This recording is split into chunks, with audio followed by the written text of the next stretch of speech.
Hello everyone. And ఇంకా డిన్నర్‌లోకైతే రాగి రొట్టెలు ప్రిపేర్ చేస్తున్నారు. ఏంటబ్బా! అక్క, బావ ఇద్దరు కిచెన్‌లో కనిపిస్తున్నారు అనుకుంటున్నారా?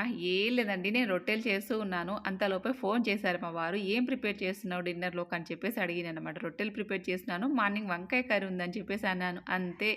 ఇంకా వంకాయ కర్రీతోని ఏం తింటాము. ఇంకా లాస్ట్ సండే నాన్ వెజ్ కూడా ఏం తెచ్చుకోలేదు కదా అని చెప్పేసి ఇంకా వస్తూ హాఫ్ కేజీ చికెన్ పట్టుకొని వచ్చిండనమాట. ఇంకా నా వల్ల కాదు వంట చేయడం, నువ్వే చెయ్యి అంటే ఇదిగో మా వారైతే చికెన్ కర్రీ ప్రిపేర్ చేస్తున్నారు. మొత్తానికి రొట్టెలు, చికెన్ కర్రీ 2 ప్రిపేర్ అయిపోయినాయి.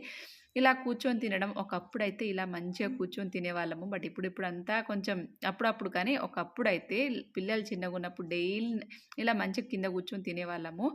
ఇక్కడ చూడండి ధీరజేమో ఇంకా వాళ్ళిద్దరు తింటూ ఉన్నారు. సో, డ్యాడీ 2 చికెన్ ముక్కలెయ్యి అంటే అసలు వాడు నాకు వద్దని చెప్పేసి అంటున్నాడు. నేనేమో లక్కీ తల్లికి తినిపిస్తూ నేను కూడా తిన్నాను. వీడియో నచ్చిందా? అయితే లైక్ చేయండి. Thank you very much for watching.